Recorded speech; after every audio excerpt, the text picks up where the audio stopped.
Hello everyone, welcome to free crash course for competitive exams held by VIRAT Hindustan Sangham in association with Manifest IAS Bengaluru. This program is inspired by Dr. SUBRAMANIAN Swamy and is organized by RAVISHANKar sir, State Education Convener for VHS Karnataka branch. I am the chief mentor of your program. So we are dealing with the environmental section, which is very important in any competitive exams, whether it might be state or central. And you can watch this entire program online on the YouTube channel of VIRAT Hindustan Sangham. And for further any queries, guidance, mentoring, you can contact us on our Telegram channel, VHS Education Forum. Right? So yesterday we were dealing with eutrophication.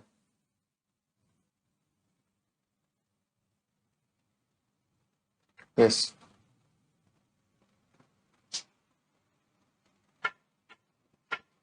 Yesterday we were dealing with eutrophication. What happens in eutrophication?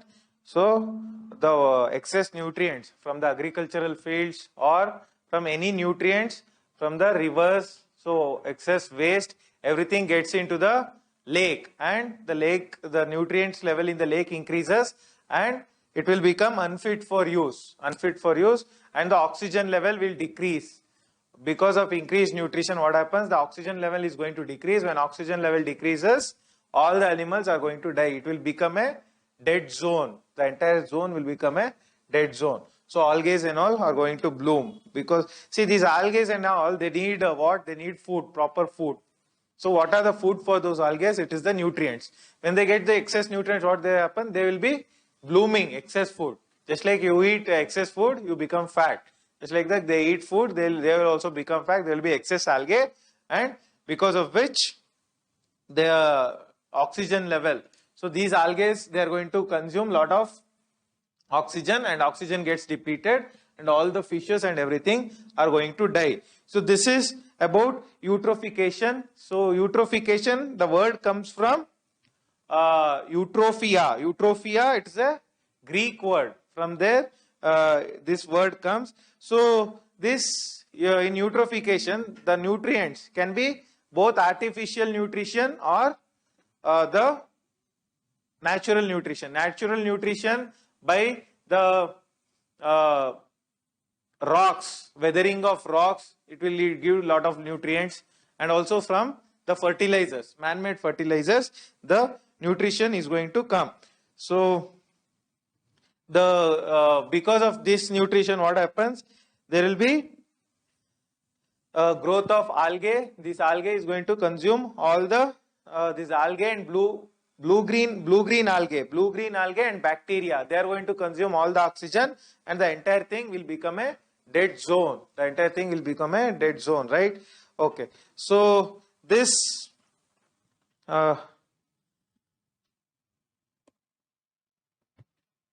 this eutrophication, there are actually two types. One is, I told you, natural eutrophication. Another is the artificial man-made eutrophication. So natural eutrophication from the from what? From these rocks, when they leach the minerals and those things get into the lake, and the eutrophication happens. And the man-made eutrophication is because of the fertilizers and other things, which industrial effluents which are put into the lakes, right? So when it comes to so this is actually what? This is pollution, right? Pollution of the lake water. So when it comes to pollution, we have to discuss one important concept, that is the what are the sources of pollution? From where does the pollution come? So when we talk about pollution, there are two things. One is point sources, another is non-point sources. What do you mean by point sources? Point sources andre, you can determine from exactly from where the pollution is coming out, right? For example, you have a drainage at your home. So you know where the pipe is going to connect to the sewage, right? That is a point source, from where exactly the pollution is coming out. Whereas when you talk about the pollution from the agricultural field, lot of agriculture, where do you find the source? So it might come from any agricultural field. So you cannot determine the exact point of source for the non-point sources of pollution. So that is the difference between the pointed source as well as non-pointed source. So these pointed sources, that is exactly if we determine from where the pollution is coming, it is actually easy to regulate such things. But if there is a non-pointed source, it is actually difficult. How do we control? If we know the exact point where pollution is happening, we can easily control, right? That is the difference.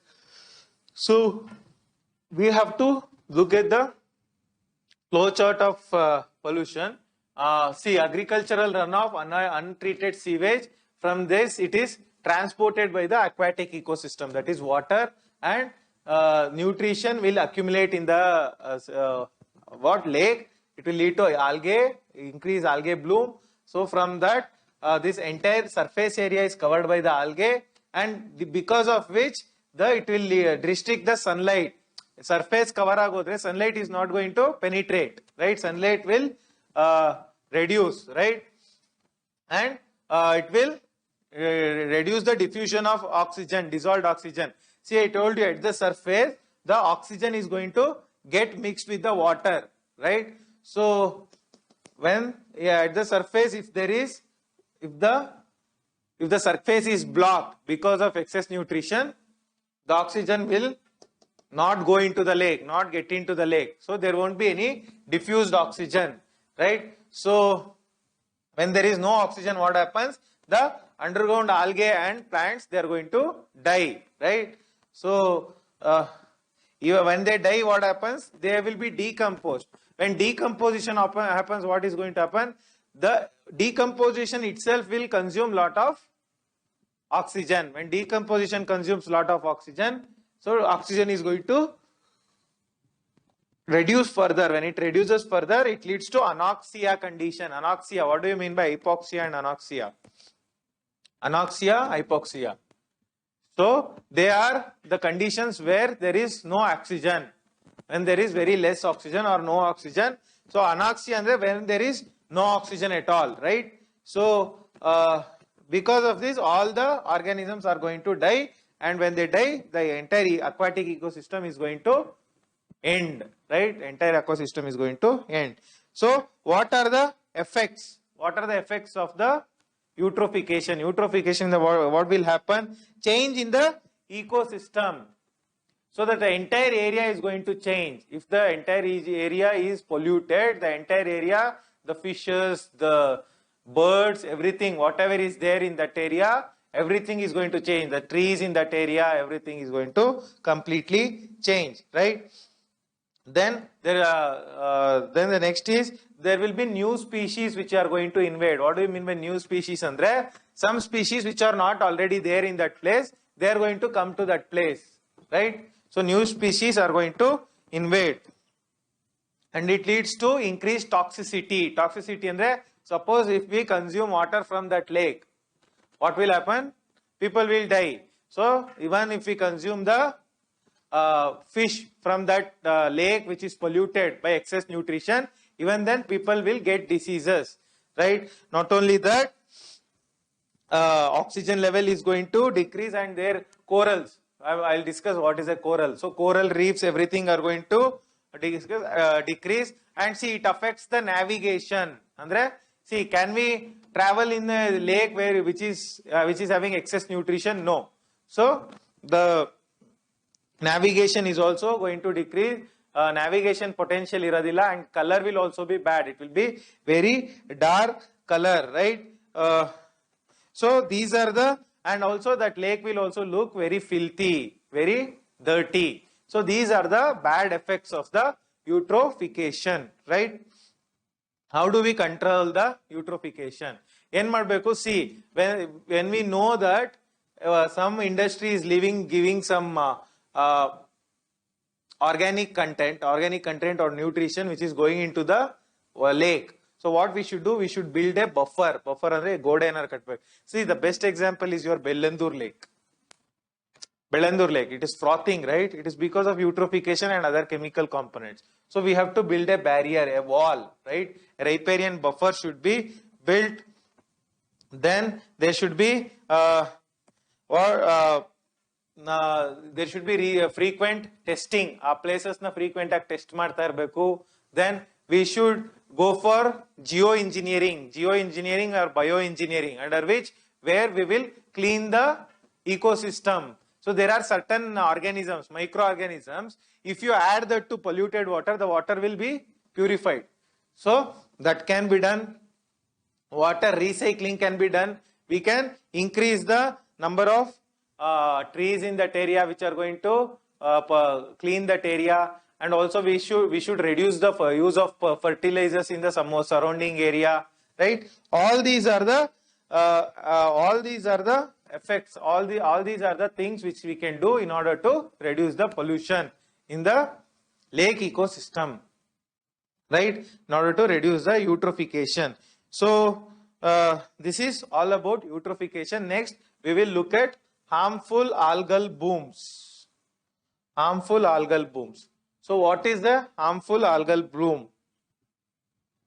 So see, what is an algae? First of all, algae is a microscopic organism, very small scale organism in the nano or micro, that is 10 to the power of -3. So microscopic organism, that is of that range, 10 to the power of -3. So what will happen? So this can be found in waters. Algae can be easily found in the waters, right? So this, say they need nutrition for survival. The algae needs nutrition for survival.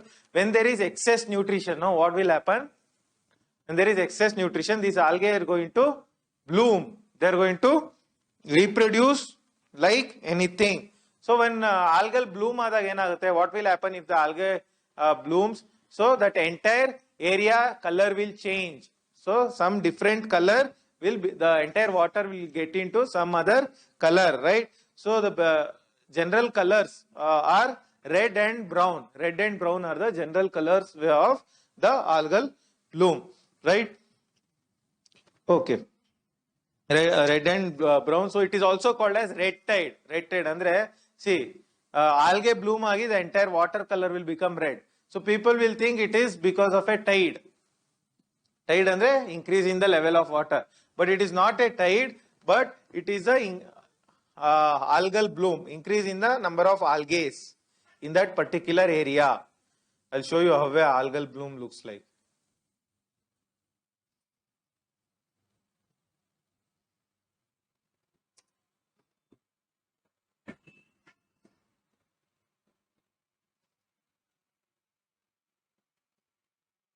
See, this is how it looks like.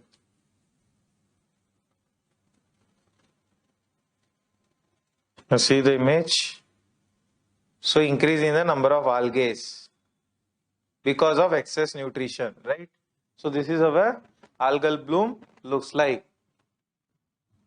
Okay. So see, when these algal blooms, that is when the number of algae increases, not all algae are harmful, whereas some algae are very toxic, they are poisonous. That is why it is called as harmful algal bloom. That algae which is poisonous is called as a harmful algal bloom. So they call it as a red tide. See, most of the time it is red in color. What I showed you is green in color. Most of the time it is red in color, but it is not the name red tide is actually not a right name. It is a wrong name. You should not call it a red tide because it is actually algae. But sometimes the bloom will also be in the brown color. Brown color, right? It is either red or brown in color. So these are the harmful algae blooms. So what are the causes? Why does the harmful algal blooms happen? What is the reason for the harmful algal bloom to take place? What is the primary reason? One is the excess nutrition. I told you, excess inflow of the nutrition is one thing.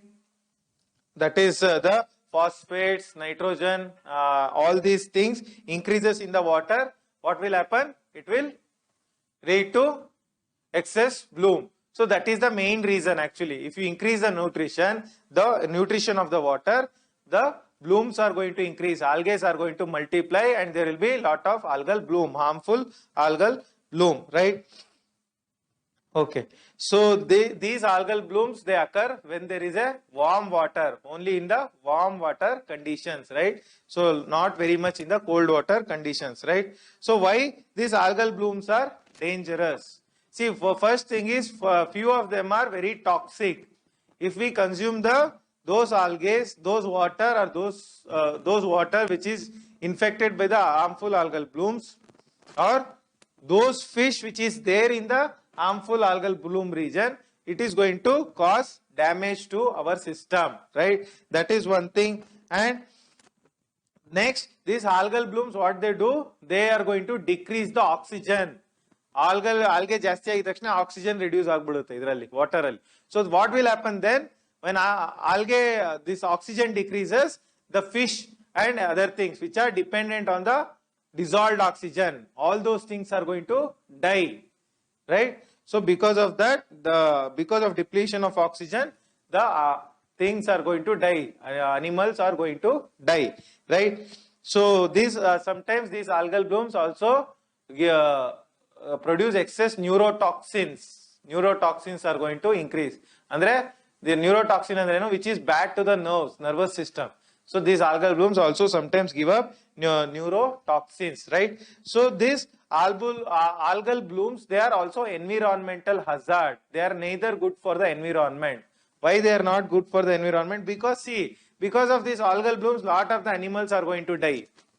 Lot of animals are going to die. Not only that, it will affect the fishing, it will affect the tourism, it will basically ruin the entire lake. So because ruin lake halagadre, alli tourism, fishing, everything is going to get spoiled. So that is the reason these harmful algal blooms are very dangerous. So it is going to cause the effect for the environment as well, right?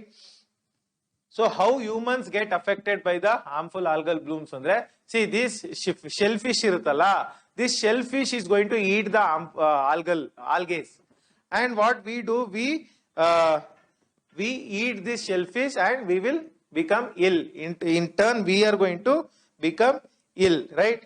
So the next thing is, nowadays algal blooms are increasing. Why? See, around the Indian Ocean, that is around the Indian coastal boundary, entire coastal boundary, algae are increasing. What is the reason? See, the climate change is a basic reason. See, I told you algae thrive in the warm water. Because of warm water, increasing climate change, the algae are increasing, right? So this is all about the harmful algal blooms. So it is generally found in Indian Ocean also. Everywhere it is found, wherever there is excess nutrition, right? Excess nutrition is the major cause. Okay. So next, we will, this is all about the algal bloom. Next, we will talk about the wetland ecosystem. Wetland ecosystem. First of all, what is a wetland? See, simple again, I am going to tell you, wetland is that ecosystem which is neither land nor water.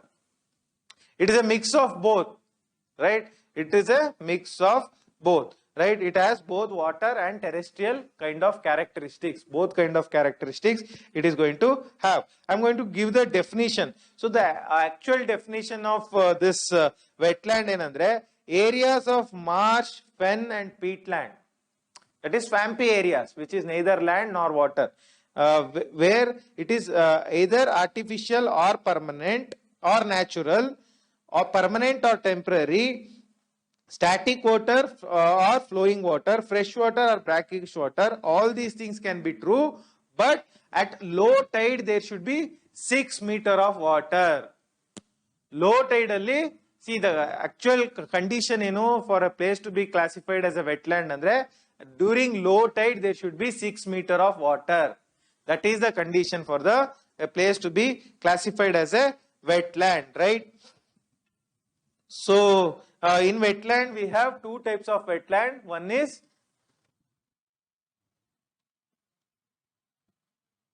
we have two types of wetland. One is inland wetland, next is coastal wetland. So inland wetland alli we have two types. One is natural and man-made. So natural yavadu, oxbow lakes where meanders, and seasonal swamp, marsh, lakes, ponds. Man-made ali, we have reservoirs, we have tanks, we have ash pond, all these things. Coastal wetlands, estuary. See what is estuary? Where river meets ocean, right? That is a estuary. So estuary lagoons is similar, almost similar. Creek, backwater, where ocean gets into the land, that is backwater. Bay, coral reef, tidal flat, mangrove, salt marsh. Man-made have the salt pans and aquaculture. What is a salt pan? So in the coastal region, they are going to produce salt they are going to build bunds. They are going to build bunds. There will be a square area. They are going to build proper bund. In that area, they are going to get the seawater and dry it, and they will find what? Salt. So that is a salt pan, right? Bunded land where salt is produced. That is a salt pan, right? So that is also a wetland, right? These are the types of wetland. Okay, we have marshy areas, swamps, floodplains, where flood is going to spread over the land. Floodplains, that is also wetland. All these areas are the wetlands, right? So this is the concept of wetland. What are the characteristics of wetland? If a place has to be classified as a wetland, what are the characteristics, right? So this wetland should be waterlogged for at least 7 days during the growing season. Andre, for 7 days during where the vegetation grows, it should be waterlogged, and there should be plant life, proper plant life should be there, and there should be hydric soil. Soil should be having hydric. Andre, hydric soil andre there should in hydric soil there is not much oxygen. A soil where there is less oxygen is called as a hydric soil. There should be hydric soil. These are the characteristics of the wetland. These should be the characteristics. So what are the functions of wetland? What functions does the wetland do? See, one is wetland is going to act as a water purifier, right? Second, it controls the flood. If there is a flood, the water will get into the wetland, and see, let's say there is a flood is happening from the river. If there is a wetland here, so the water is going to get stuck in the wetland and the flood is going to disappear. That is one thing. Then wetland is going to reduce the temperature in the surrounding areas. That is third thing. Wetland can be of economic importance because we can do fishing and other activities, right? Wetland only we can have, there is big wetland just like Chilka Lake, Bharatpur Lake, Loktak Lake. It can be tourist attraction, right? Aesthetic experience can be there. So all these are the benefits. It will purify the water. It will recharge the groundwater. Groundwater, there is no water means it will recharge. The wetland is going to recharge this. And so these are the functions. These are the functions of wetland. So what are the reasons for depletion? Why wetland is depleting? What is the reason for the wetland to deplete, go into depletion, right? So this, see, wetlands are being converted for agriculture. They are being converted for agriculture. They are encroached for building houses, right? Third, wetland only there is lot of excess nutrition, because of which there is lot of pollution in the wetland. Third is pollution. Then fourth reason for depletion is domestic waste and agricultural runoff. We leave our sewage into the wetland. That is one thing. Industrial effluent, industrial toxins, that can also be a reason for the depletion of wetland. How do we stop this depletion? How do we mitigate it? How do we reduce the effect of, how do we reduce the loss of wetland? See, there are a lot of convention. One is the Ramsar Convention, and then we have National Lake Conservation Project is there, that can be utilized. Then There should be increased awareness among the people in order to protect the wetlands. There should be strict prosecution. Andre, whoever is encroaching upon the wetland, they should be put into jail. Right? There should be proper buffer area, and wetland should be clearly demarcated. Right? There should be proper geographical information system which says that wetland boundary is this much. See, Chennai floods happened because of the loss of wetland. Right? So, these are the steps for mitigation of the wetland, control of the wetland, right? So, then what we will talk about distinction from lake, how wetland is separate from lake, right? So, when it comes to distinctions from lake, yeah. So, lake, it is, see, origin of the lake is via various processes, whereas wetland is from geomorphic processes, fluvial geomorphic processes. What is a fluvial geomorphic processes? See, fluvial geomorphic, because see, water will act as a geomorphic agent. Because of water, if a landform is formed because of a erosion by water, erosion and deposition by water, that is a geomorphic process or a fluvial process. Then water turnover, lake alli there is permanent water, here it may be permanent or temporary, right? Water level changes, see, in lake water level does not change highly, it is changing very small. Here water level change is high. Here the littoral area is small, littoral area is large. Littoral area andre surrounding area of the lake, right? Then thermal stratification andre, is there a thermal division among the lakes? Within the layers of the lake, is there thermal stratification? Yes.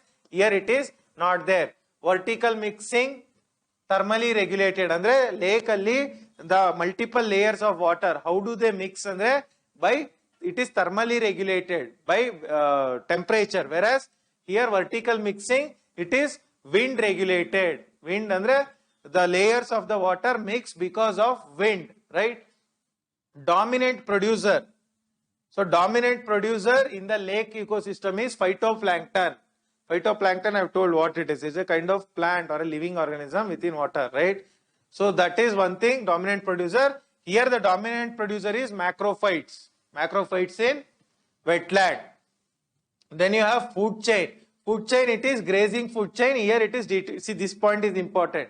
Illi lake alli you will find grazing food chain. Andre they'll eat the phytoplankton is eaten by zooplankton, zooplankton by fish, fish is by whale or something like that.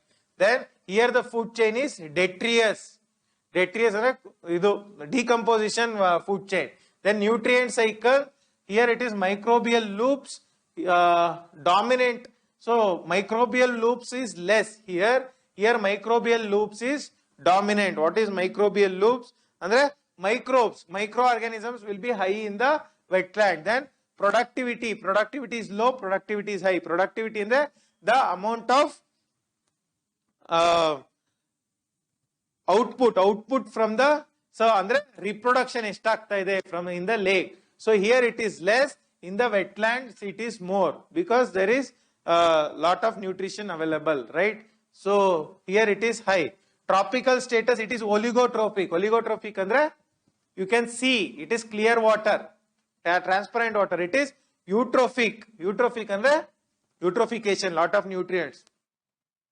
Biodiversity in lake is generally low. There is not much biodiversity, not many animals. Whereas biodiversity here is generally high. Where it is high?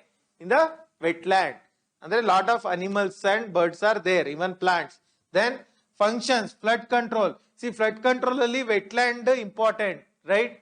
So Uttarakhand floods adaga, if there was many wetlands, then flood would have been controlled. Not only, see, the more than Uttarakhand, it is, see, Uttarakhand was a flash flood. It is actually due to cloud burst, we couldn't do much.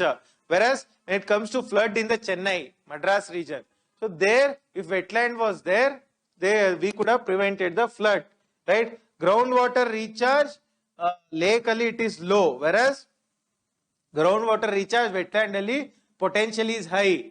Wetland contributes more to the groundwater recharge. Waste treatment. In waste treatment, here waste treatment is not done.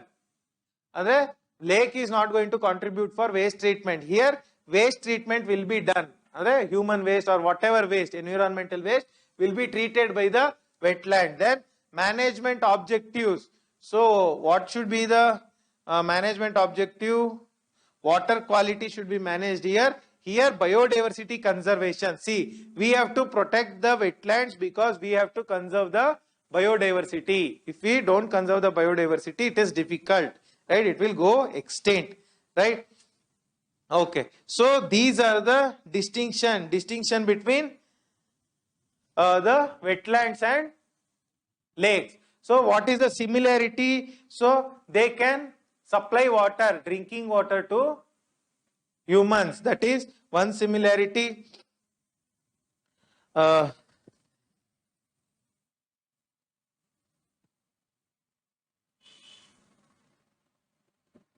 So then where do you find then one more similarity? So we are talking about similarity. They can supply water. You can find in the both the ecosystem, you can find lot of andre erdralunu there will be animals, lot of animals and plants will be there. Then both of them regulate the temperature of the surrounding area. So these are the some of the similarities, right? Similarities of the wetlands and lakes.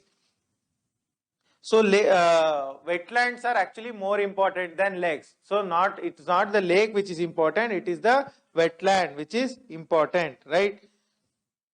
Okay, so where do we find the wetlands in India? How many wetlands are there?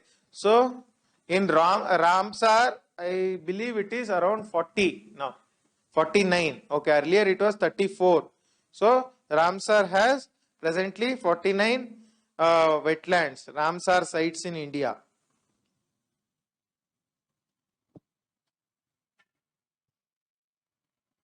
So there are 49 Ramsar sites in India. So they will help in flood control, water quality management, all those things. So total India there are 27,000 wetlands. And if you take the entire India, there are totally 27,000 wetlands, out of which only 49 are under Ramsar Convention. See, when a wetland comes under Ramsar Convention, what happens?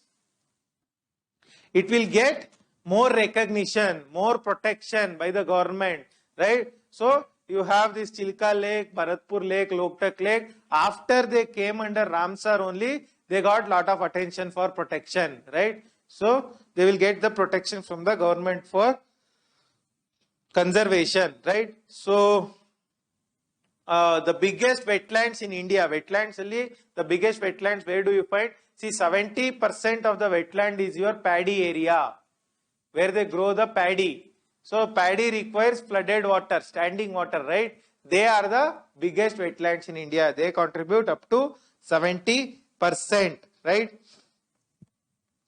So you find natural wetlands as well as artificial wetlands in India. Natural wetlands, where do you find? You will find it in the Himalayan region. In the Himalayan region, you are going to find the natural wetlands, and temporary coastal artificial wetland you will find anywhere, right?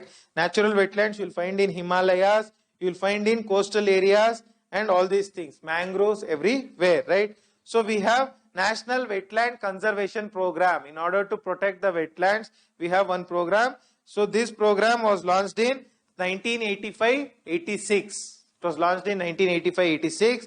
So under this program, there are totally 115 wetlands. How many wetlands are there? Totally 115 of them are there. What is the aim of this National Lake Wetland Conservation Program?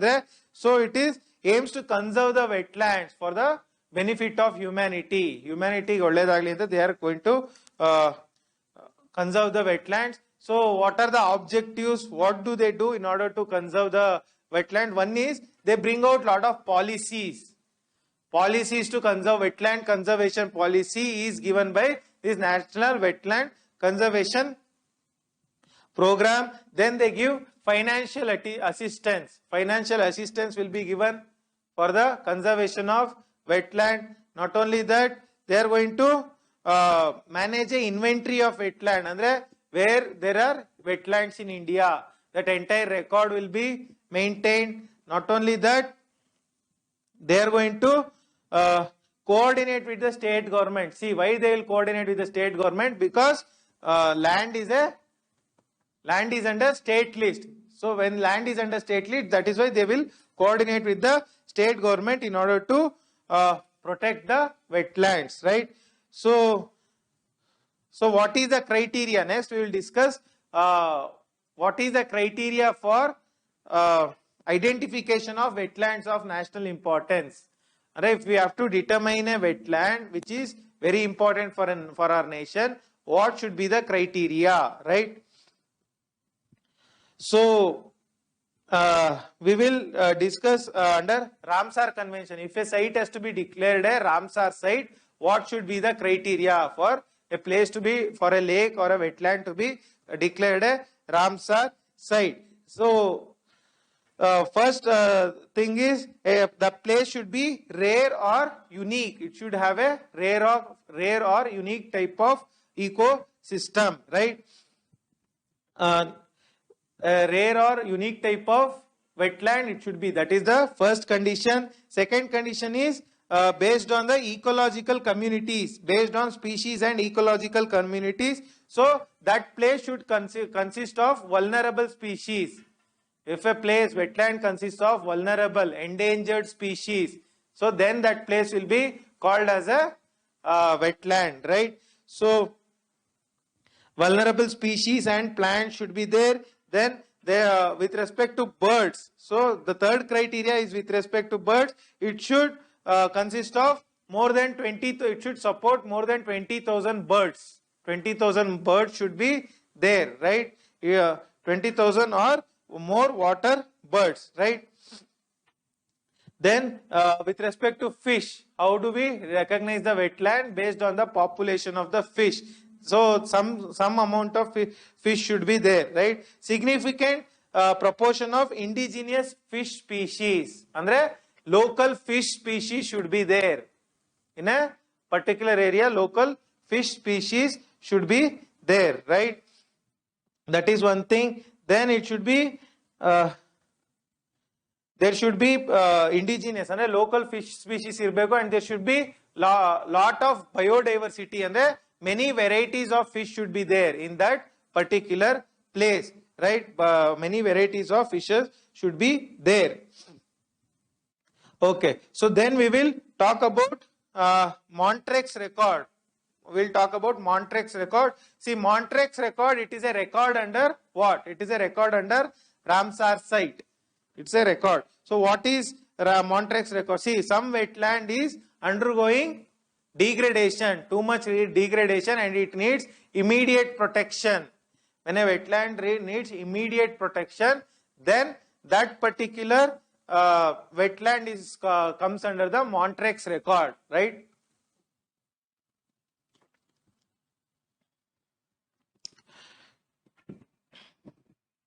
So these wetlands, so Montrex record maintains a record of list of wetlands of international importance. If a wetland is having international importance, those wetlands will be coming under Montrex record, international importance wetlands, right?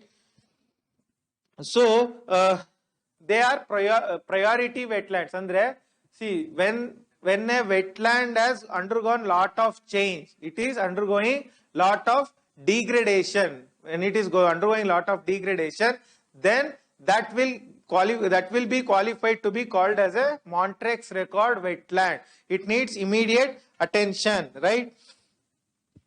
So Montrex record, what are the sites in India? What are the places of Montrex records in India? So the first one was Chilka Lake. Chilka Lake was the place in Montrex record. It was placed in 1993. Chilka Lake they placed under Montrex record, but later on it was taken out of the Montrex record because of they did lot of development work with respect to that place, and it is removed from the Montrex record, right? Then you have Loktak Lake. Loktak Lake, where is this Loktak Lake? Manipur. So there also, that lake also they had placed it under the Montrex record. right? So why? Ali there was lot of changes. There was this invasive species of water hyacinth anta ittu, water hyacinth anta. So that is a invasive species. There was lot of this water hyacinth, because of which that entire ecosystem was spoiled. That lake was spoiled. So later it was placed under the Montrex record. That is one thing. Then Keladeo National Park. Keladeo National Park, Bharatpur. So that is also placed under the Montrex record in 1990, right?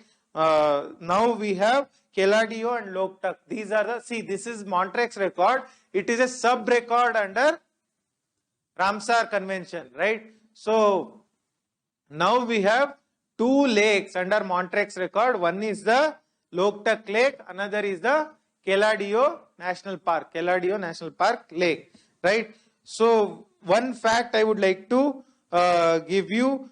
So there is one lake called Neknampur Lake, Neknampur Lake in Hyderabad. What is this lake? So it is a floating treatment wetland. Andre, see here it is a floating island. See here the plants are growing without the support of soil. So there you can find hydroponics. Hydroponics andre eno? You find the growth of plants without the water, that is hydroponics. You will find this hydroponic growth of plants in the Neknampur Lake in the Hyderabad region, that is a fact. Next we will look at estuary. This is all about the wetlands. Next we will talk about estuary. What is estuary? See, estuary is a place where river meets the sea, river meets the ocean. That is the place of estuary. That is called as estuary, right? So this what will happen there? There will be mix of fresh water and salt water. Both of them will get mixed in the estuary region, right? So this, because of this mixing of different types of water, what will happen? It is a most productive ecosystem. It is most productive, right? So this, what are the characteristic of estuary? It is a semi-enclosed coastal body. Andre, see, it is neither completely sea nor completely freshwater. It is semi-enclosed. Let's say here lake is coming. So here there will be estuary. Some inlet will be there from the ocean. Here it is ocean. Some inlet will be there. This will be the estuary, right? So it is a semi-enclosed coastal body. It is semi-enclosed. Then it will have a free connection with open sea. There will be a connection with the open sea for the estuary, right? So the salinity range of a estuary is similar to a brackish water. The salinity range is between 0 to 35 ppt. 0 to 35 ppt is the salinity range. So illi estuary you don't find any wave action. You don't find any waves in the this region. That is why, see, when there is no waves, what happens? It will provide a calm region.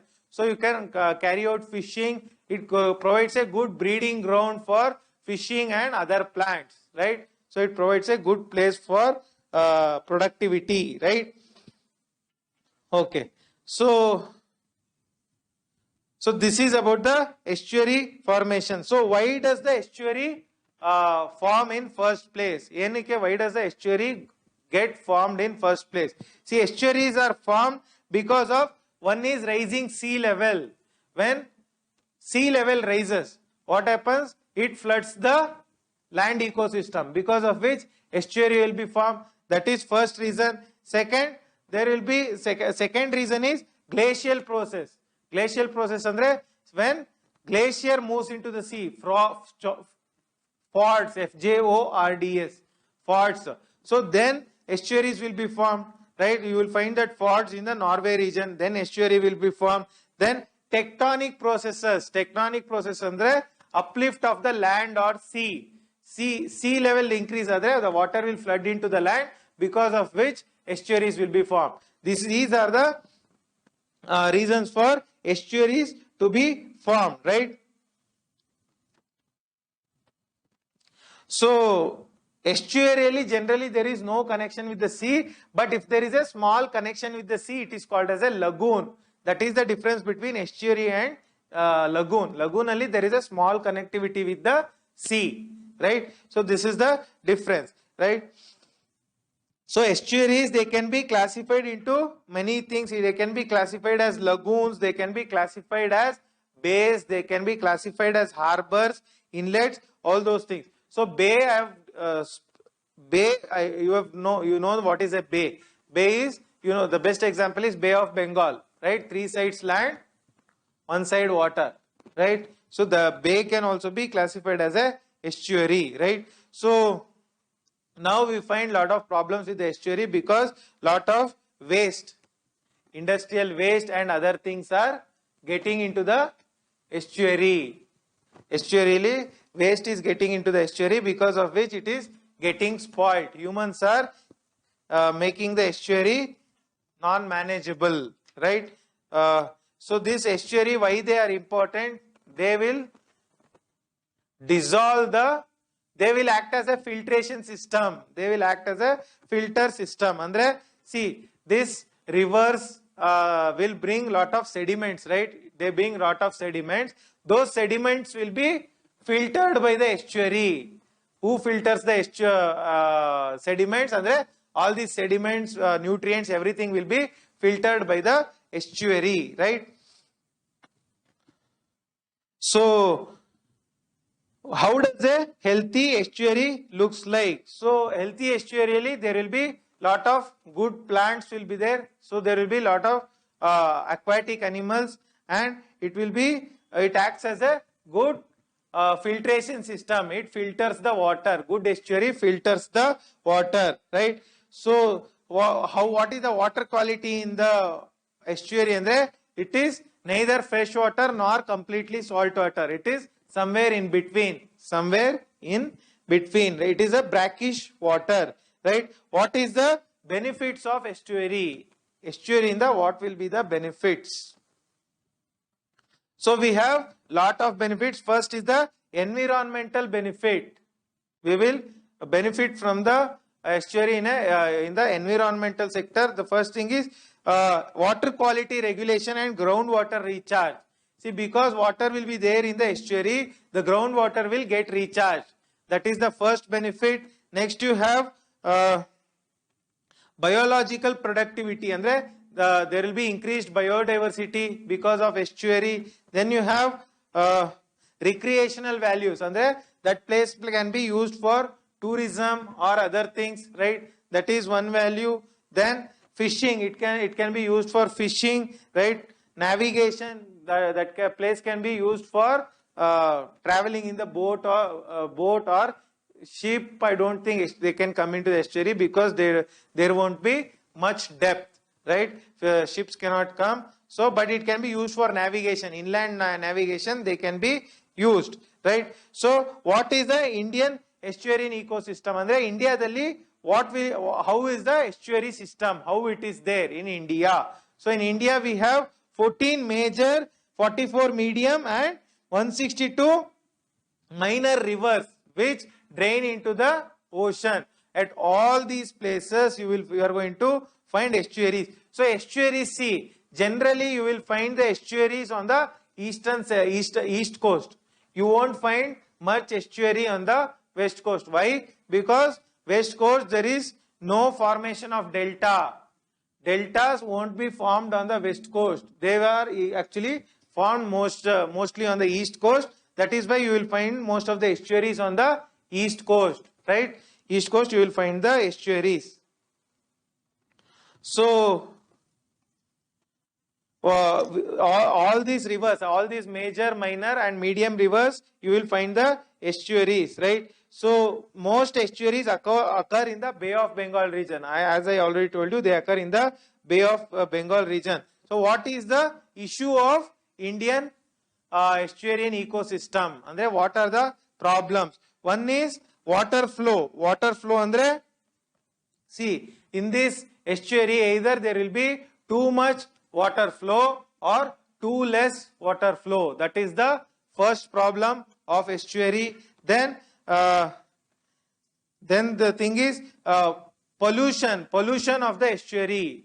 So this estuary gets polluted. That is the second problem. Third is we are polluting the estuary because of tourism, excess tourism in the estuary region. We are spoiling the estuary ecosystem. Then ports and shipping. So because of heavy usage of ports, heavy shipping in that region, estuary is getting spoiled, right? So, and also climate change. Because of climate change also, estuary is actually getting spoiled because of climate change, right? So, fishing, excess fishing in the estuary ecosystem is also spoiling the estuaries and lagoons, right? So this is all about the estuaries. How this is all about the estuarine ecosystem. Now we will move towards the mangrove ecosystem. Mangroves. What do you mean by mangroves?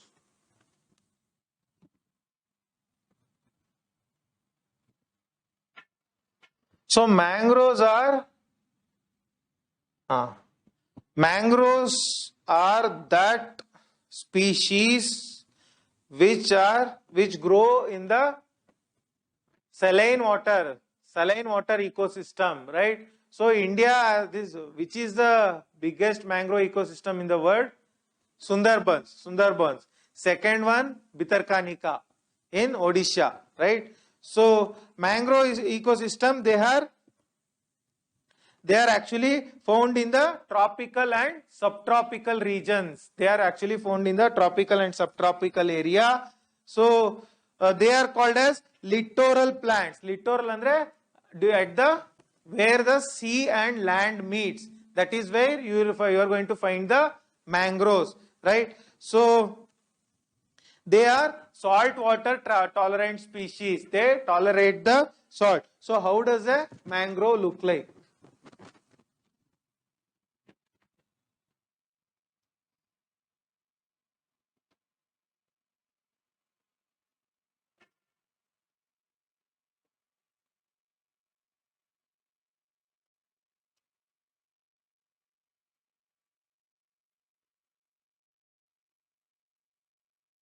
This is how a mangrove look like just like swamp ecosystem.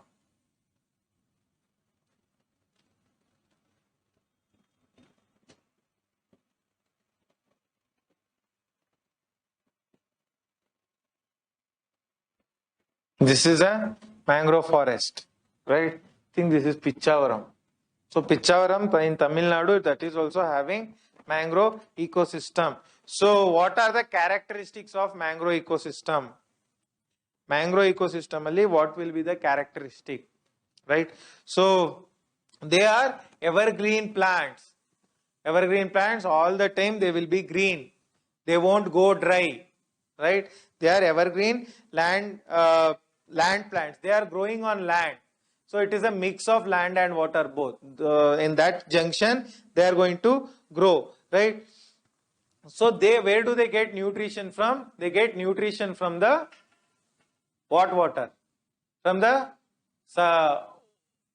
saline water, but also from the river water. River water, they bring silt, lot of silt content, no? That will also be utilized, right? The silt, that nutrition in the river silt, that will also be utilized, right? So, they produce some kind of roots called nematopores. The roots produced by the mangrove plants are called as nematopores. I'll show you how does a nematopore look like.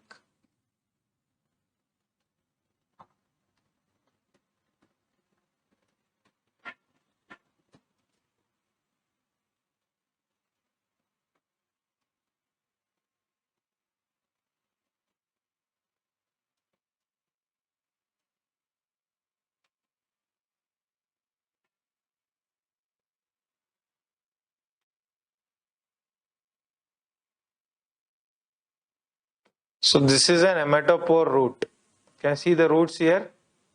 These are the nematopore roots. They will emerge from the land, from the bottom, right? So So this mangroves, they grow in the anaerobic conditions. Anaerobic conditions and there won't be much oxygen available. Much oxygen won't be available in the mangrove region. So they grow in the anaerobic conditions, right? So blind roots. So andre, because it is anaerobic, andre, there won't be much oxygen available. So in the water, because they will be under water, there won't be much oxygen. So to get the oxygen, what happens? The roots will come above. That is a nematopore root. They are also called as blind root. They are also called as blind roots, right? So then this one more kind of root is there. It is called as a prop root. Prop root. Prop root. Why prop roots? So these prop roots enandre, it is just like your banyan tree. Banyan tree gives the roots right down from the top. So those kind of roots are called as prop roots. Prop roots are also found in this mangroves. Then you have leaves here are very thick, whereas in the desert it is very thin, right? In order to reduce the transpiration, right? Evapotranspiration, leaves are thin, whereas in the mangroves they are very thick. So when they are thick, they contain salt secreting glands. Andre, see, these mangroves, they take the salt water, right? They utilize the water. The excess salt will be there. No, that will be given out by the leaves. Salt secreting glands. From the leaves, those salts are emitted out, right? Okay. So they exhibit viviparity. The mangroves exhibit viviparity. What do you mean by viviparity? See, in viviparity means the seeds will germinate in the plant itself. Andre, see, they won't be sown. The seeds won't be sown in order to germinate. Rather, they will germinate in the tree itself. Andre, alle it is going to grow. Later, it is going to fall into the land. That is called as viviparity. They germinate in the tree itself, right? So some secrete excess salt. The excess salt will be given out by the leaves, right? So you will also find stilt roots here. So you will find one type of special roots called stilt roots in the mangroves. What is stilt root? I'll show you how does a stilt root looks like.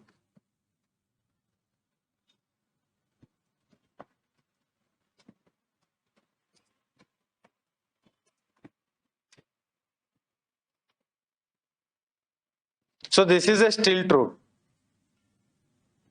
So you will find stilt roots here. In the mangroves, you will find a kind of roots called as stilt root. Okay. So what is the mangrove profile in India? So mangrove, where all you will find. So this is the map. Mangrove, you will find in Sundarbans, you will find Mahanadi mangroves. In Krishna Godavari, you will find Kaveri Delta Pichavaram region. Ratnagiri mangroves you will find. Also in Gujarat, you will find the mangrove forest, right? So this Sundarban mangroves, they are the largest mangroves in the world, Sundarbans, right? So they are largest block of tidal holophytic mangroves. Holophytic, right? It is something related to salt. So which are the various mangrove species we have? Rhizopora, Avicenna, all these are the various mangrove species. So the second largest mangroves in India is the Bhitarkanika in Orissa region. Bhitarkanika is the second largest mangrove in India. So this they are found in the Krishna Godavari Delta also. They are also found in the Pichavaram region, right? In Maharashtra also you find, Gujarat you find. So they are actually scrubby. They occur in the clayey mud. So the mud where the mangroves grow, they are actually clayey type of mud, right? So even in Kori Creek, you are going to find it. Andaman and Nicobar, you are finding it. This is all about the mangroves. Where do you find it? So, what are the role of mangroves? So, in the ecosystem, what role does the mangroves play? So, mangrove, so these roots are there, no, prop roots, that is the prop root as well as nematopores. What do these roots do? They impede the water flow. They stop the water flow. When they stop the water flow, what happens? See, there you will find the fishes. So, if waves, tides, tsunami, all these things, everything will be stopped by the mangroves. So, because mangroves are there, these tides, waves, they are not going to come over the land. They will be stopped, right? So, that is one thing. It is going to reduce the natural disasters. Then it provides stability to the coastal ecosystem. It provides stability, right? Then it prevents the soil erosion. It prevents coastal soil erosion, right? It helps in recycling nutrients. In the coastal areas, it helps in the recycling of the nutrients. Then you will find lot of biodiversity in this region. In Sundarbans, you have these trees called Sundari trees. And also, you have Royal Bengal tiger. Royal Bengal tiger you will find in the Sundarban region, right? So, this is the role of, they also provide lot of wood, firewood and medicinal plants, everything, right? They protect the climate in the surrounding areas. So, all these things are the benefits of the mangroves, right? So, what are the threats to mangroves? They are being destroyed. They are being destroyed for fuel, fodder and other reasons they are being destroyed. So, in order to protect the mangroves, we have one mission. To protect the mangroves, we have one mission called Mangroves for the Future. Mangroves for Future is the mission. It is a partnership based mission in order to promote the sustainable development of mangroves. So, what is this mission? So, in order to protect the in order to build a healthy coastal ecosystem, and the coastal ecosystem, these mangroves are there in the coast, right? So, there if you want to build a healthy ecosystem, to build a healthy ecosystem, this Mangroves for Future is there. Mangroves for Future program is there. So, what are the member countries? There are multiple countries. India is there, Sri Lanka is there, even Pakistan. Pakistan is not there. Bangladesh, yeah, Pakistan, Bangladesh, all these countries are there. So, they will accept the challenge of protecting the mangroves. In order to protect the mangroves, they are there, right? Okay. So, then, so this Mangroves for Future, it embraces all the coastal ecosystems. Coastally, ಯಾವ್ಯಾವ ecosystem ಇದೆ, everything, that might be lagoons, that might be estuaries, that might be creeks, everything will be protected in order to protect the mangroves. So, this is about the mangroves. Next, we will look into coral reefs. Coral reefs. What do you mean by coral reef? See, this coral is actually a living animal. Coral is actually a living animal. So, this coral has a symbiotic living. See how you should know what is a coral. So, I will show you how does a coral look like.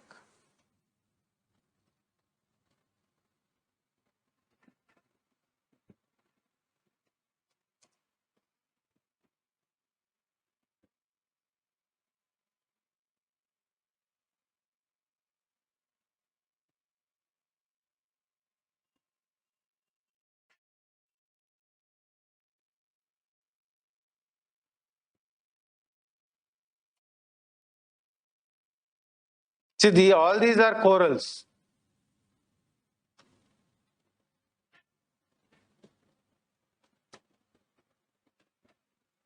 See, this is a good image of coral. This is how a coral looks like within the water, right?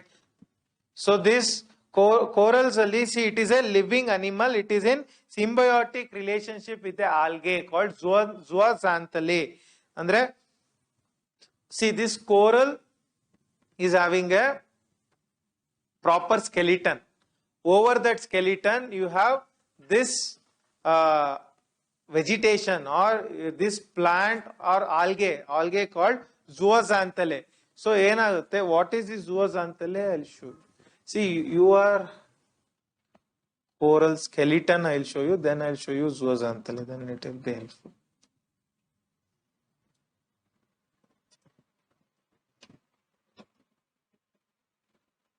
So this is the skeleton of coral. Coral actually only this much, this body of the coral. Whereas when you have zooxanthellae, see over the corals, above the skeleton, whatever the algae that is deposited, that is the zooxanthellae. That is, both this zooxanthellae as well as corals, they together form the coral reefs, right? These type of coral reefs, it is formed by both of zooxanthellae as well as the coral skeleton.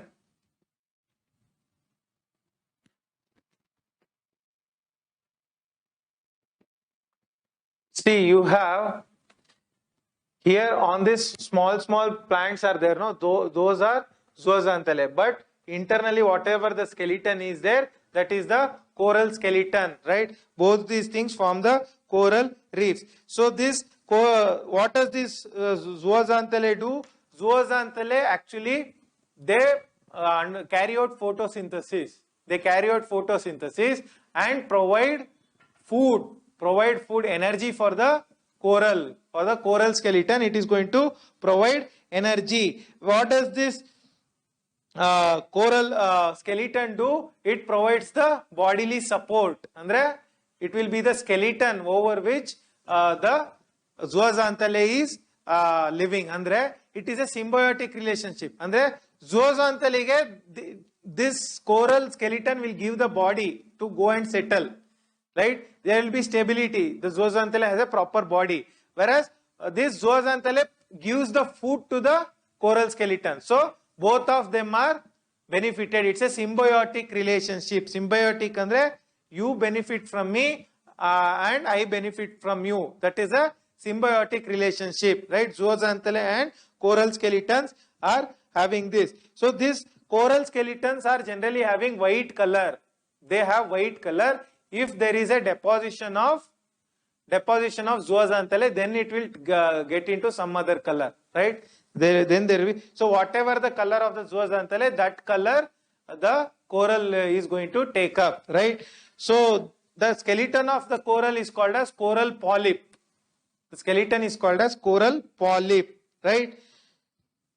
So there are two types of corals. One is the hard coral, another is the soft coral, right? So this, you find coral reefs. Coral reefs andre, see, it's just like you know the tropical rainforest, right? So this coral reef is just like a forest within the, it is just like a forest within the aquatic ecosystem. This kind of coral reef, it will be very big. It will be across thousands of kilometers.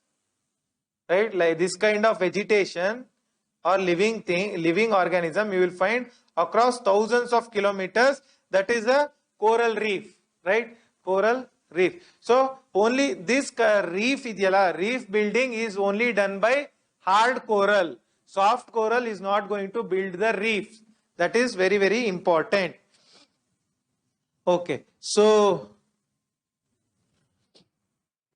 where do you find the corals? So the corals actually you will find in the tropical and subtropical waters. Andre, only in warm waters you will find the corals. But now they have found out that even in cold region, even in the cold weather region, in the cold oceans also there are corals. Those are called cold water corals, right? Okay. So when this zooxanthellae algae, when this algae dies, when the algae dies, the coral polyp will also die. The skeleton animal, that is coral polyp, that is also going to die. So it is a symbiotic relationship. When the polyp dies, zooxanthellae dies. When zooxanthellae dies, the coral polyp is going to die, right? So it is a ಕೊಡುಕೊಳ್ಳುವಿಕೆ ಸಂಬಂಧ, that is both of them live together, right? Okay, so cold water corals I told. So what are the features of coral reef? What features does the coral reef contain? So they grow in the clear and warm water. Corals live in the clean water, clear water and warm water, right? So in India, coral reefs, what is the area range? It is 19,000 square kilometer, totally 19,000 square kilometer. So they are the most productive ecosystem. Andre, they are highly productive, just like the what? Just like tropical rainforest, the coral reefs are highly productive, right? So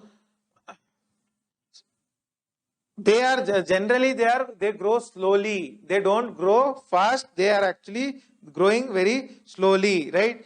So here they are called tropical rainforest of the oceans. Andre rainforest, you know, equatorial rainforest. So these corals are called as tropical rainforests of the oceans. They are called the tropical rainforest, right?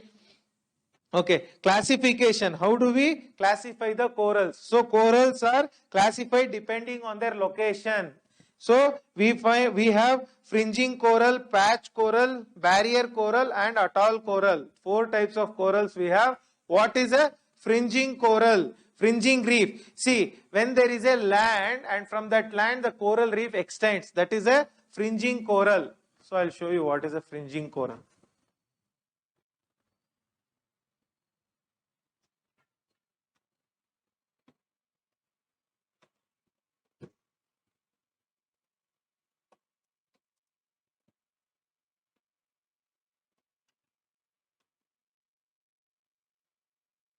See here from the land itself the coral is extending, coral reef.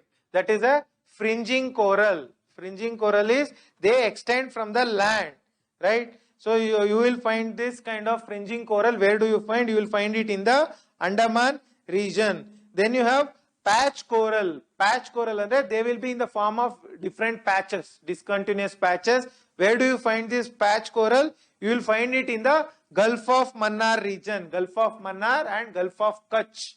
Where is Gulf of Kutch?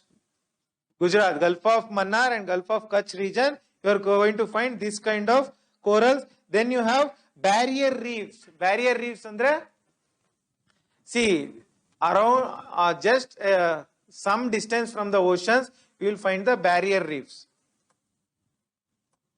Barrier reef.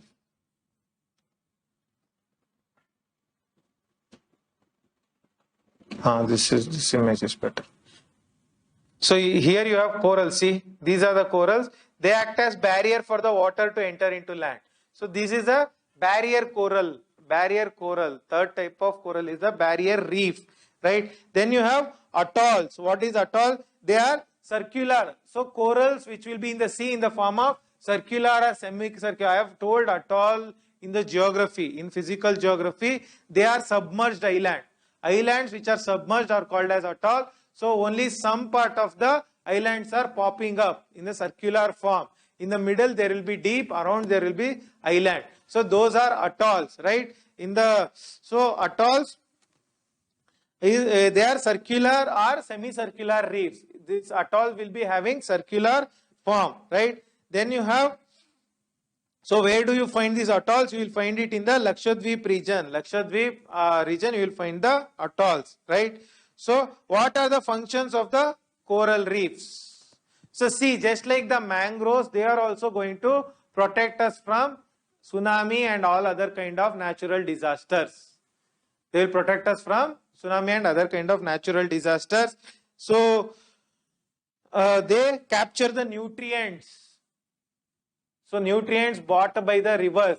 So they will be captured, right? So this, see, coral polypedilla, the skeleton of the coral, it is made up of what? It is made up of calcium carbonate. So these corals are the biggest manufacturers of calcium carbonate on earth. Biggest manufacturers of calcium carbonate, right? So these are the some of the functions. What is the threat? So we are finding there is one concept called bleaching, coral bleaching. Corals are getting bleached. What do you mean by bleaching? See, what is a general bleaching? What do they do in general bleaching? So they are going to put some bleaching. You say facial bleaching, appa. They are going to remove some dirt on your face. So a coral alli the zooxanthellae ideyala, algae layer. If that will be removed, right? When that removes, the coral will die. So that is the concept of bleaching, coral bleaching, right? So what are the causes? So one is natural causes. Naturally, they might get depleted because of the bleaching of zooxanthellae, right? Then that might be anthropogenic, that is human caused bleaching. So today we are finding lot of bleaching of the corals. Why? Because of human induced climate change. Because of climate change, we are finding lot of bleaching of the coral. That is, see, industrial pollution or sewage, all these things we are letting it into the oceans, because of which the corals are getting bleached, right? That is the second thing. Then the third thing is the fishing, excessive fishing, see, these industries, what they do, they have very warm water. They will leave the warm water into the ocean. So because of which the corals will get destroyed, right? That is one reason. One more reason is ENSO, El Nino Southern Oscillation. So I discussed this during discussing the concept of what? El Nino, that is appearing of warm water across the Chile coast, Peru coast, right? So that is El Nino is the warm water along Peru coast, which affects the monsoon in India. Then you have Southern Oscillation. Southern Oscillation is variation of pressure between East Pacific coast and West Pacific coast. That is Southern Oscillation, right? So these two things also affect the corals, right? These are the things. So digging deeper into coral bleaching, we have coral bleaching. When does it happen? Andre, when the zooxanthellae decline, when the zooxanthellae dies, then when the photosynthetic pigment in zooxanthellae does for photosynthesis, right? So when the pigment of photosynthesis in the zooxanthellae, if they decrease, then also the corals are going to die, right? Then you have temperature, increased temperature when there is increased temperature in the oceans. When the temperature increases, then also corals are going to die. Increased temperature. Then if the coral polyp dies, that is a skeleton dies, then also corals are going to die, right? So the main thing is actually the temperature increase. Temperature increase is the main reason for the corals to die. So to protect the corals, we have one program, a review program called STAPCOR, STAPCOR. There is one program called STAPCOR.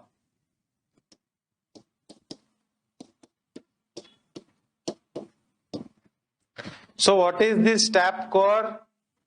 So they check the corals every 10 years across the world. What is the condition of the corals across the world? So they check it every 10 years, right? So they say they have checked that in Lakshadweep. So this STAPCOR meeting was last held in 2018 in the Lakshadweep in India. It was held in India. So they have declared that Bangaram Coral Island is the smallest coral island in our country. Bangaram Coral Island. Where is it? It is in Lakshadweep. So it is the smallest coral island anta they have declared, right? So then we will discuss some ecological causes of coral bleaching. What is the environmental cause for the coral to bleach? One is the climate change. Climate change is the first reason. Second reason is excessive stress, excessive temperature, excessive pressure. That is also the reason. But the major cause is, as I told, it is the temperature. Then also increased solar irradiance. Solar irradiance increase andre increased sunlight. If there is increased sunlight, that is also a reason for the corals to bleach. Then subaerial exposure. Subaerial exposure andre, see, you have ocean currents. Ocean currents. If that ocean currents, warm ocean current, too much warm ocean current comes and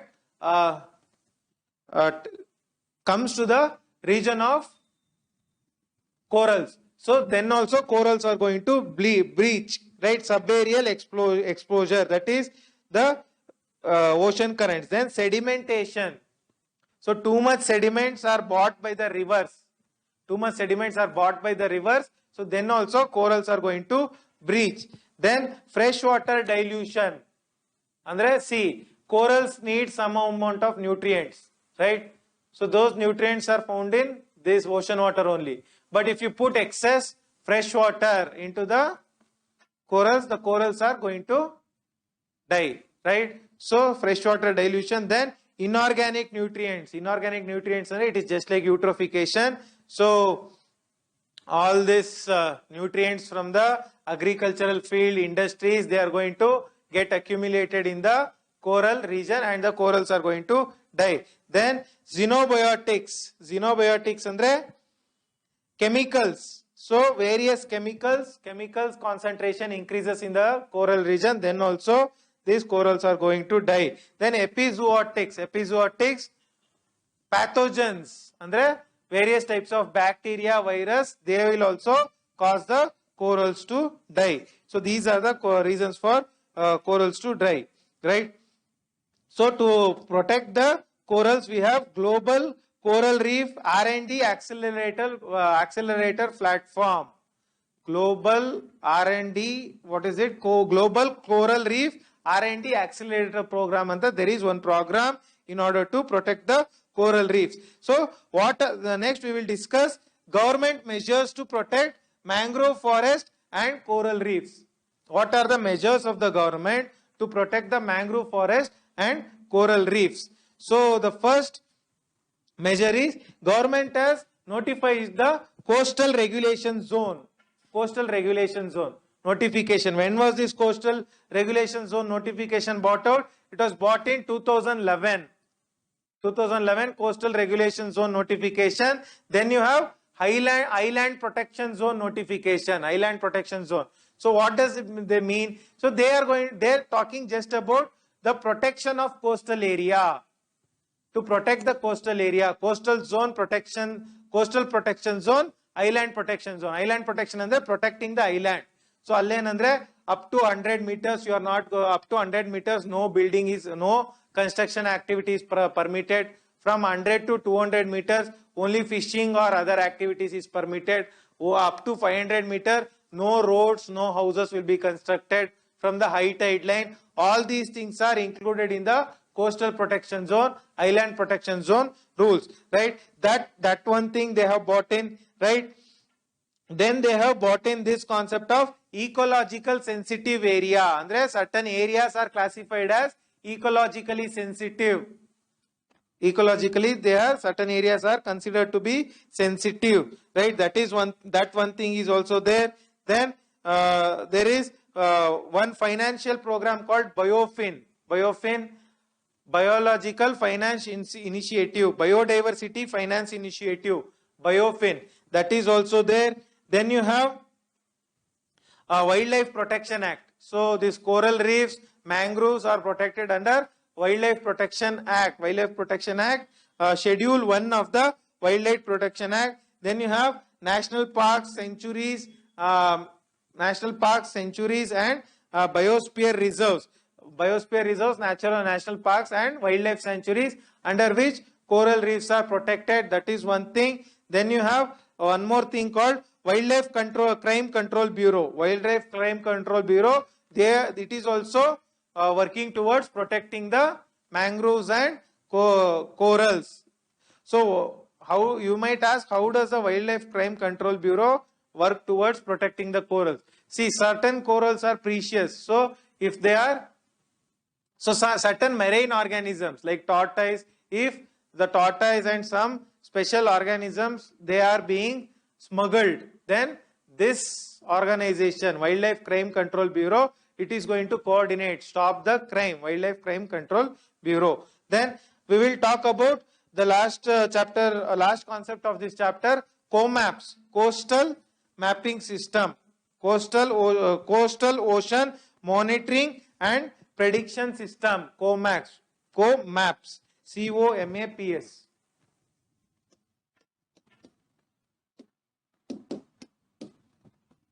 What is COMAPS?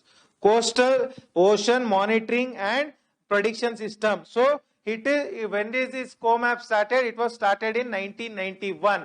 What is this COMAPS, Andre? So to promote a healthy coastal waters, to promote healthy coastal water, which is pollution free coastal region. This COMAPS region is there. Then you have land ocean interactions in the coastal zone, LOICZ. There is one more program called LOICZ, land ocean interaction in the coastal zone. It was launched in 1995. That is also aimed at protecting the coastal area, right? Then you have integrated coastal and marine area management.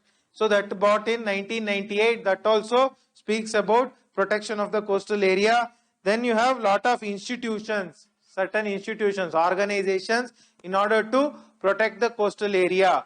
What are the organizations which protect the coastal area? You have National Coastal Zone Management Authority is there. Then you have State Coastal Zone Management Authority is there. These are the organizations which protect the coastal area. Then you have one more concept called Integrated Coastal Zone Management. Integrated Coastal Zone Management. What is integrated? Andre? See, coastal zone has hydrosphere, it has atmosphere, it has this lithosphere. Land is also there, water is also. So it is a integration of all the areas. So that is why we have Integrated Coastal Zone Management Program. When was this started? This was started in 1992 during Earth Summit. What happens in 1992? Earth Summit, Rio de Janeiro, Rio Summit. This Integrated Coastal Zone Management Program has been started. Then you have one more program called SICOM, Society of Integrated Coastal Management. This is also, see, all these things are aiming towards protecting the coastal ecosystem. Society of Integrated Coastal Management. So this was started in 2010 by Ministry of Environment, Forest and Climate Change, right? That is one thing. SICOM is one thing. Then you have one more program called BEAMS, BEAMS. So it also focuses on protecting the coastal ecosystem, BEAMS. So all these programs, BEAMS, SICOM, you should know. They will ask, what is SICOM? So then you must be knowing that it is something related to coastal protection, right? Protecting the coastal area. BEAMS with respect to protecting the coastal ecosystem. That is also launched by the Ministry of Environment, Forest and Climate Change, right? Okay. So then we will talk about blue flag certification. What is blue flag certification? See, certain oceans, certain seas, beaches, sorry, not even seas, beaches. So after verifying a beach properly, they will give the beach a certification called blue flag certification. What does it mean? What is a blue flag, Andre? See, it's just like actors getting the Oscar award. So it is they are the top beaches in the world. Blue flag. They have good cleanliness. They have good facilities, right? They have good safety. They have good protection. Andre, lifeguard, all those things, right? Good environment, ecological protection. All these things are there. So they are awarded to the beaches, marinas, all these things. So which organization gives, see, this organization name is very, very important. Foundation for Environmental Education. Foundation for Environmental Education, FEE. So this organization is in Denmark. This is the organization which gives the blue flag certification. Foundation for Environmental Education, right? So it is based on 33 criteria. So this blue flag certification is based on 33 criteria, right? So totally 47 countries participate in this blue flag certification. In India, there are many beaches which have got this. So which is the beach which has got blue flag in Karnataka? Huh? Padubidri Beach. Padubidri Beach in Karnataka. In Kerala, we have Kappad Beach, Rushikonda Beach. Huh? Kappad Beach, Kasargod Beach. So Kasargod and Padubidri, and you have Rushikonda Beach. Rushikonda Beach in Andhra Pradesh. Then you have Golden Beach, Odisha. So that is also having the blue flag certification, right?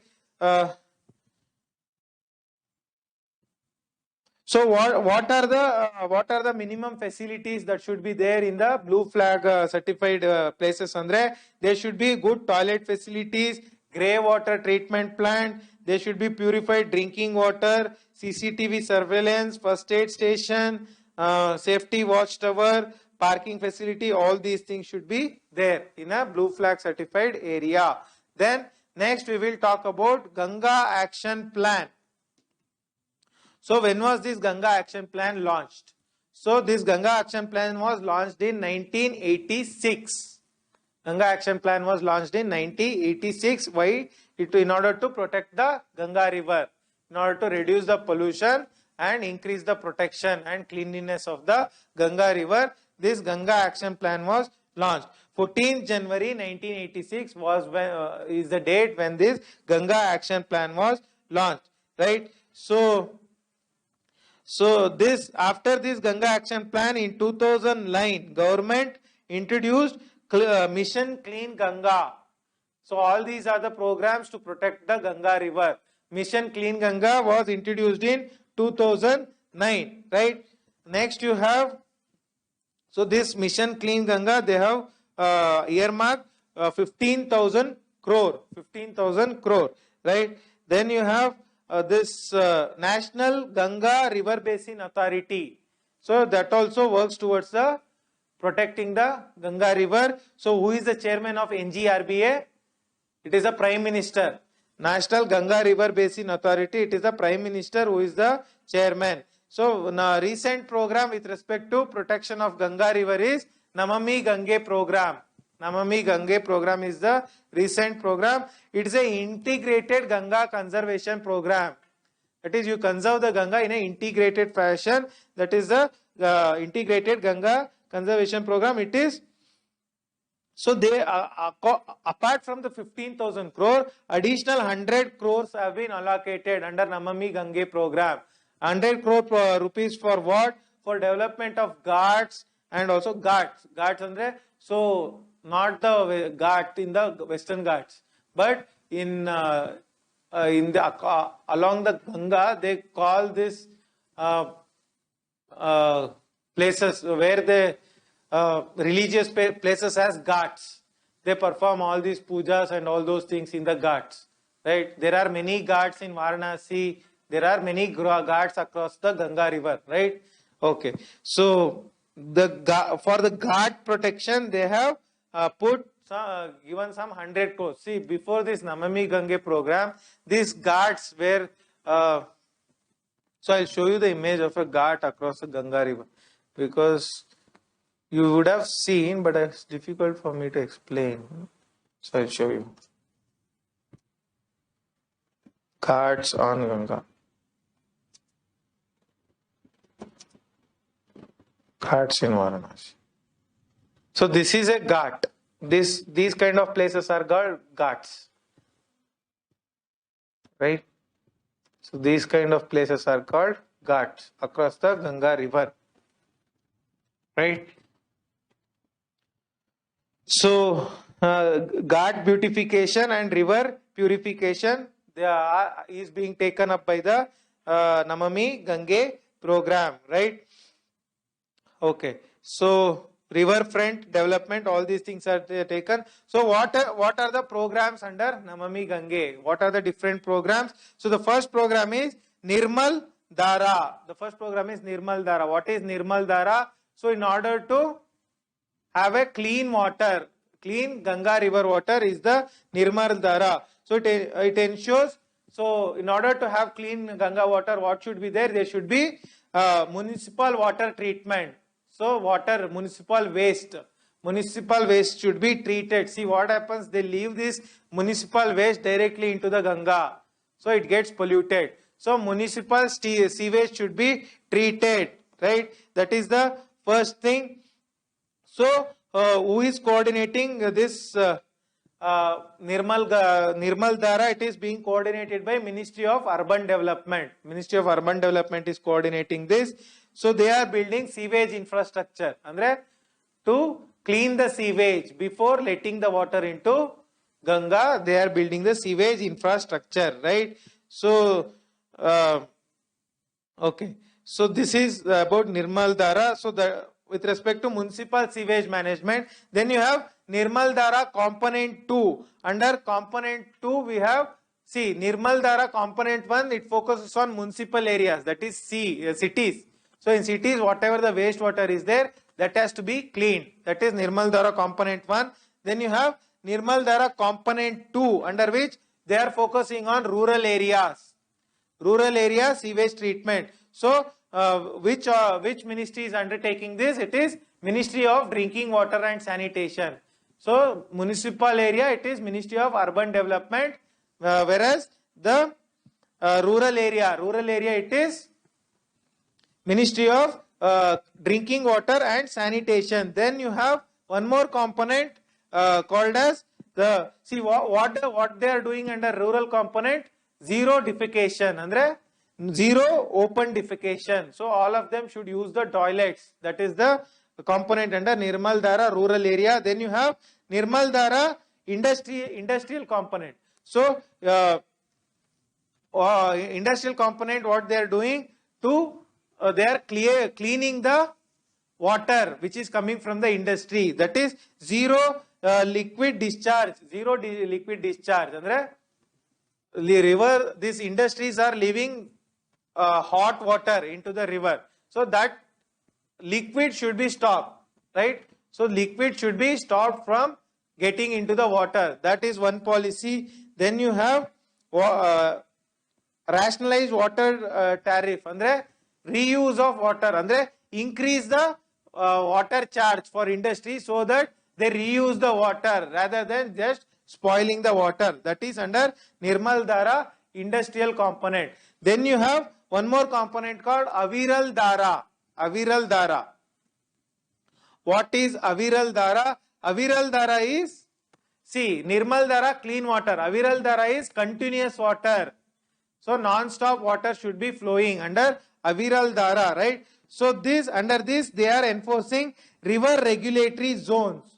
River regulatory zones. This entire Ganga is divided into multiple zones of river regulatory zones, right? Aviral Dara. Then you have, they are under this Namami Gange, they are focusing on rejuvenation and conservation of aquatic life and biodiversity. Andre, to protect the biodiversity and aquatic life, they are focusing. Then you have promotion of tourism and shipping in the region. Across the Ganga, they are promoting tourism and shipping, and also Ganga Knowledge Management Center. They are promoting the proper research on Ganga. Ganga Knowledge Management Center is there. Not only this, they have NRI Ganga Fund. They are promoting NRI Ganga Fund. See, these NRIs want to contribute a lot for the development of the country, right? So, in order to tap that, what they have started a fund called NRI Ganga Fund, under which the NRIs can contribute to the cleanliness of Ganga. Then you have one more fund called Clean Ganga Fund.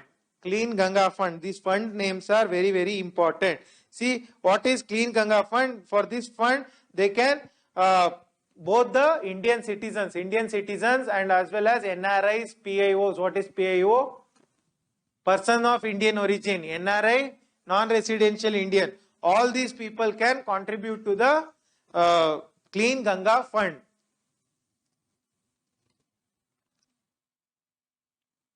So, who manages this Clean Ganga Fund? It is managed by the Finance Minister. Finance Minister manages this. So, all this fund, it goes to the, they get tax benefits. They get tax benefits for the Clean Ganga Fund, right? So, then you have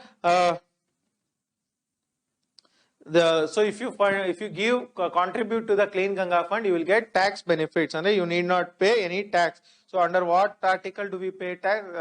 Tax exemption is given 80G. Under article 80G, they are going to exempt the tax for even if you pay for some religious institution or if you pay for some ashram, give donation, you are exempt from taxation under section 80G. Okay. So, for what activities does the Clean Ganga Fund utilize? So, it is utilized for cleaning river Ganga and also a control of non-point pollution and this agricultural pollution, all these things, and also reduce the municipal waste, running of sewage into the river, then increase the diversity of the animals and plants across the Ganga river, right? All these things are the measures taken to protect the Ganga river. Measures taken to protect the Ganga river, right? Okay. So this is all about the Ganga river. Next, we will talk. This is all about the concept of the aquatic ecosystem. Next, we will take up the environmental pollution, the concept of environmental pollution. This is the favorite of all competitive exams. So, environmental pollution. So, first we will discuss what is a pollutant. So, anything which harms the environment or living beings is a pollutant, right? So, we have lot of pollutants. See, even the radioactive material is actually not a pollutant if it is in limited number. But anything becomes, even carbon dioxide is not a pollutant. But if it increases beyond a limit, then anything can become a pollutant. If it increases, if it breaches the limit, then anything can become a pollutant. So, we have lot of pollutants, various kinds of pollutants. I need not explain that. So, what is the classification of pollutants? How do we classify the pollutants into? So, we are classifying the pollutants into primary pollutants, then and secondary pollutants. Primary pollutants and secondary pollutants. So, what are primary pollutants? So, if you add something to the environment, that pollutant will be in that form only. It won't change. That is a primary pollutant, right? So then, what is a secondary pollutant? Among the primary pollutants, there will be 2 or 3 primary pollutants. They interact among themselves and give a new pollutant. That is a secondary pollutant, right? That is a secondary pollutant. So then you have the concept of quantitative pollutant and qualitative pollutant. Concepts of quantitative pollutant and qualitative pollutant. The second type of classification. What is a quantitative pollutant? It is just like the example I give. So these carbon dioxide and all, they are not pollutants. But if they breach a limit, if they cross a threshold, they will become a pollutant. That is a quantitative pollutant. Then you have qualitative pollutant. What is a qualitative pollutant? See, qualitative pollutant, they are the pollutants which are man-made. Man-made pollutants are qualitative pollutants. So, your DDT, herbicides, insecticides, all these are the man-made pollutants, right? So, then there is one more classification based on how do you dispose the pollutant. So the next type of classification is biodegradable pollutant and non-biodegradable pollutant. Andre biodegradable andre they are degraded by the microorganisms. Non-biodegradable andre plastic. So they don't degrade in the environment, they don't get degraded. So that is the non-biodegradable pollutant. Then you have based on the origin of the pollutant, you have natural pollutant and anthropogenic pollutant. Natural and anthropogenic pollutant. So the most important pollution of our times is the air pollution of the air, right? So why air pollution? Because of industrial exhaust, vehicle exhaust, burning of forests, right? Burning of coal from thermal power plants. From all these areas we have what? We have air pollution, right? We have air pollution. So with respect to air pollution, when the content in the air, content in the air increases beyond a limit, then it becomes a pollution. Even the example of carbon dioxide. So in normal quantities it is not a pollutant, but if it crosses a threshold, then it becomes a pollutant. What are the major pollutants of air apart from carbon dioxide? Carbon monoxide, then sulfur dioxide, carbon, chlorofluorocarbons, lead, ozone, all this. Even nitrous oxide is also a pollutant. Smog, everything is a pollutant, right? Carbon monoxide. So carbon monoxide is a colorless and odorless gas. It doesn't have any color and odor. So how is it produced? Vehicles, incomplete combustion, carbon incomplete combustion, you will find carbon monoxide. So it is also produced by cigarettes, smoking of cigarettes, right? So what does it do? It lowers the oxygen level. In body oxygen idre, it is going to be lowered, right? Andre this hemoglobin, it is going to bind with the hemoglobin and reduces the oxygen taking capability of the hemoglobin, right? So that is one thing. It can slow your reflexes. Andre our movements will become very slow when we consume carbon dioxide. Then you know carbon monoxide, carbon dioxide, I need not explain that. Then you have chlorofluorocarbons. How it is emitted? Chlorofluorocarbons from air conditioning and refrigerators, right? How does it harm? It harms the CFC, ozone layer. It harms the ozone layer. Then you have lead. So where do you find lead? Lead you will find in petrol, diesel, paintings, everywhere you are going to find this lead. Lead is going to damage your digestive system. It is going to harm the digestive system. Then you have ozone. See, ozone is also a pollutant. In upper layers of atmosphere, ozone is not a pollutant, but in lower layers of atmosphere, ozone is a pollutant. So okay, so then you have the suspended particulate matter. Suspended particulate matter andre dust, all these things, though they are also pollutants. Black carbon, blue carbon, all those things. Then you have sulfur dioxide. Sulfur dioxide elinda barutte? From burning coal in the thermal power plants, right? So and also from the vehicle exhaust, sulfur dioxide is going to come. So then you have one more type of pollutant. You have smog. Smog is what? Smoke plus fog. That is one type of pollutant. How it is called as photochemical smog. Photochemical smog. See, under sunlight, if the smoke mixes with the fog, it will become a smog, right? So under sunlight, see, you don't find normal smog, you always find photochemical smog. Andre, you know the normal smoke, the smoke will mix with the water vapor in the atmosphere and it causes smog under sunlight. That is a photochemical smog, right? Okay, then you have So what does the smog do? When the smog is there, the visibility reduces. So that is why these aeroplanes, they don't take off during smoggy weather, because they can't see what is in front of them, right? Okay. Then you have what is visibility reduces, and smog impacts the respiratory system, lungs and all, right? And causes various diseases. Then you have this is all about the various type of pollutants.